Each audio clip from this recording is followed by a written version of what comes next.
This video is sponsored by My.Games. I'm also going to take the time to apologize in advance for being an idiot and forgetting to set up multiple audio tracks for game volume, mic volume, and Discord chat volume. So, if everything's out of whack, which it most likely is, I'm recording this before I even start editing, big sorry. You'll have to read subtitles, even though reading is for nerds. Anyways, to the video!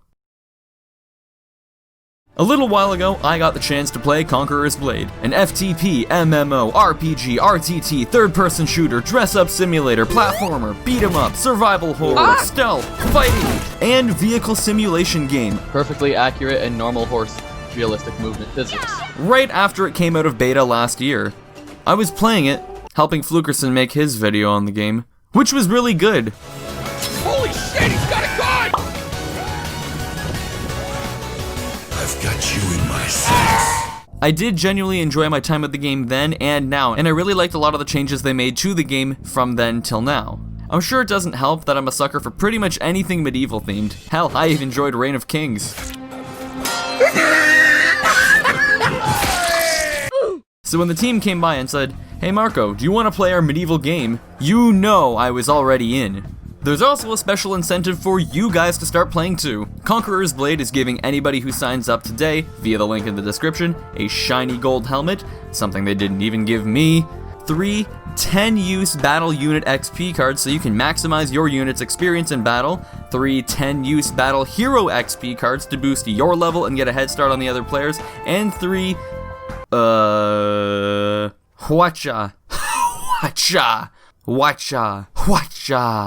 H-Watch 3 arrow launchers. These are heavy siege weapons that can shut down any group of soldiers with ease. Now before you just claim these bonuses and run, I'm gonna show you how to Conqueror's Blade.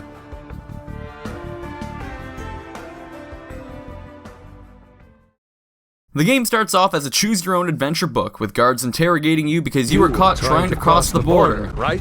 How you answer these questions helps set up some of your stats before you begin to customize your very own personal medieval warlord. Obviously, I play it as a female, not only because they probably have smaller hitboxes, but so I could scam other players by letting them buy me as a GF.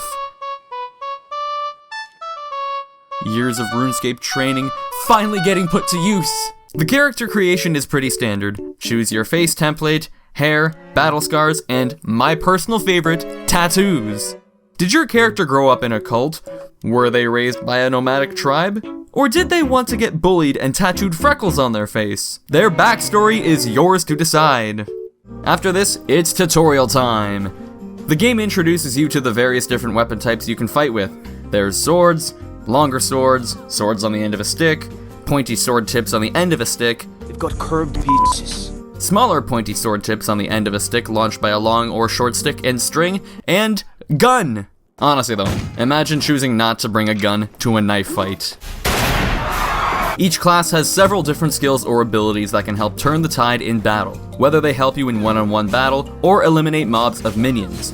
With the poleaxe, for example, there's a skill that lets you be Thomas the Tank Engine, then unload a full Ad mortem inimicus! See, For Honor crowd? I said the thing. Now, give me like and subscribe, cause I said the funny. But for real though, gun equals fun.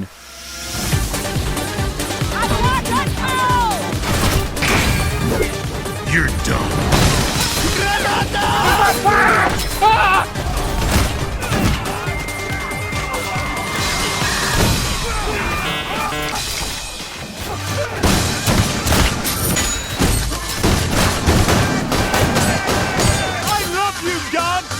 Once you choose your preferred weapon type, you then learn how to control your units. If you've played the criminally underrated Overlord games, units function identical to minions, with the same undying loyalty, now with double the brain cell count. These little soldiers are willing to carry out your bidding even if it means their imminent and painful death. Cavalry charging at you? Well, it just so happens your units are holding giant sticks with pointy ends. Big wall in your way? Tell them to put up ladders, as no obstacle is too high for them. Want to knock on the enemy castle's door, but you're too lazy to do it yourself? Just ask your units. Want them to run straight into 3 fully armored squads as bait, just so you can get away safely? They'll do it. These guys are the key to winning battles in Conqueror's Blade. So forgetting where they are or leaving them behind is not a smart idea. And it's something I did quite frequently. Meanwhile,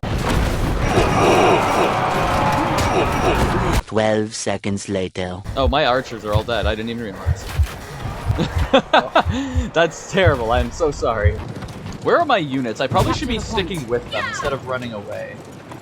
This is how to not warfare 101 with Marco Yolo. Now that your time at tutorial camp has come to an end, you get to choose what faraway land you want to go to. I only chose Ostrich Land because I saw that eventually I could train those guys from that one Sabaton song. Yes. Yes! But fret not, of course you can travel from area to area, eventually, given that you've leveled up enough and have enough money to pay the toll at each border. In the main hub city of your chosen area, you can access anything you need. Quest givers, store owners, random walking around NPCs, extremely handsome smiths. You so fucking precious when you smile. And more. Marco waifu. Yeah, that would be me. That would be me. Oh, hey! Yeah, hi! Add friend. I would duel, but like I would also probably get my shit kicked in. That'd be the point. Oh, I found you. Okay, that's the point then. All right, let's duel then. Don't one-shot me, whatever you do. Oh God! You might have wanted to pick the bow, because like you can spam way more effectively with that.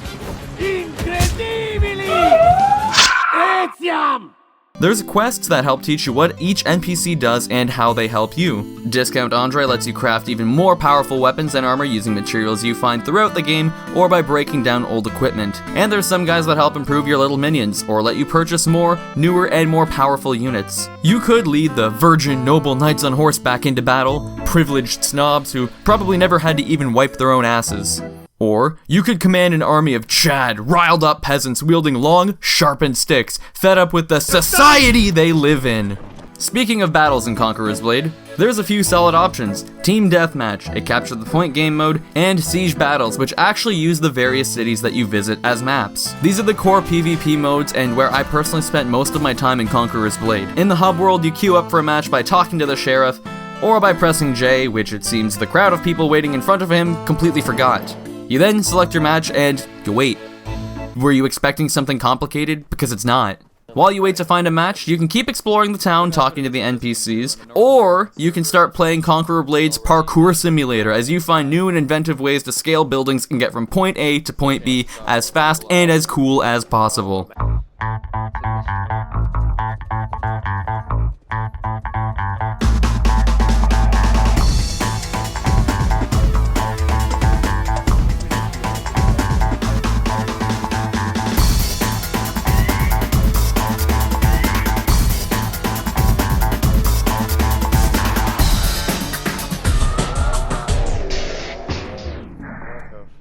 I managed to trap myself.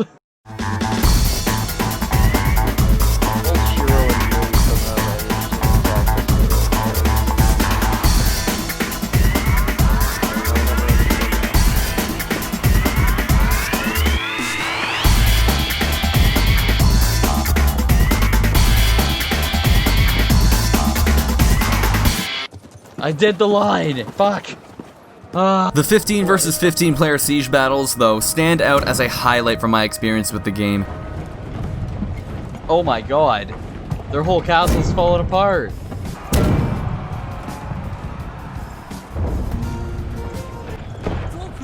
They have a giant fireworks cannon. Well, they had a giant fireworks cannon. It's now destroyed. You'd think that just because the siege battles take place in the world cities that they'd all play identically and are just reskins, but all the maps are different. Some maps have more points for the defenders to protect, and more points where siege towers and rams can be used by the attackers. Oh no, there's an A and a B point. Oh, I lied. It is different. Oh god. Is that an advantage or a disadvantage? I don't know, they can come from multiple sides now. Thankfully, the defenders don't just sit idly and wait for the attackers to waltz over and destroy their walls. You can actually shoot back at the attackers with ballistas and cannons of your own. Yes! I got a kill! You need to be careful with your warlord though. Losing soldiers in your unit sucks, but it is inevitable, and you can always bring in more units if you have them in your roster. But if you die in the siege battles, the respawn timer is more punishing than a 7-foot Amazonian dominatrix. I'll be able to play for the last 10 seconds of that minute because it's fun. Alright, last 10 seconds. Let's go, boys. Never mind. I learned this the hard way after being a brainlet one too many times and chasing low HP enemies like the reps in FIFA 94 chased me whenever I was carded. The only difference here is that I never baited the ref into being ambushed by my teammates, which the other team definitely did to me. Positioning is everything in this mode. Once the attackers take the walls, for example, they can throw their archers up top and then have a wall of shields defending the foot of the stairs up, making it hard for the defenders to take them down unless you somehow flank around and behind them. The battle ends when either the attackers have captured all the points or the time runs out and the defenders win. Finishing battles of any type rewards you with XP to upgrade both you and your troops' attributes and skills. Once you want to break from the PvP, you may choose to follow the advice of the good old Nintendo Wii and go outside for a break. Thankfully, I'm only referring to outside the city you're currently in. The real outside world is gross and dangerous. There's bugs, the sun, and worst of all, the coronavirus. Like the real world though, Conqueror's Blade's open world can also be a bit dangerous as well. While looking around for resources or treasure, you may come across some bandits. Losing one of these battles in the open world means losing your hard-earned loot you were lugging back to town, but it also means losing soldiers in your units. Units out in the real world take casualties and have to be replenished with new soldiers when they die, unlike in the PvP matchmaking modes. They also need food for upkeep or else they won't perform as well in battles. Realistically, you could honestly use the PvP lobbies in cities to grind your character and units so that they're more of a force to be reckoned with out in the real world, where all the materials you need for crafting better gear and siege weaponry can help you in the PvP game modes, and it's just the circle of Conqueror's Blade's life. All of this could also contribute to the larger and ongoing system in Conqueror's Blade, the house and territory system. Think of a house like a frat house or a fraternity, except instead of binge drinking, wild parties, and your roommate smelling like he's never had a shower, it's more like binge gaming, raiding parties, and you're the smelly roommate. From what I understand, the basic goal is to combat against the other houses over territory, as controlling more territory equals more loot for your whole house, almost like running your own little kingdom. And obviously more loot equals better gear for everybody, which means you're going to perform better in every other mode that we already talked about earlier. And before you ask, yes I did.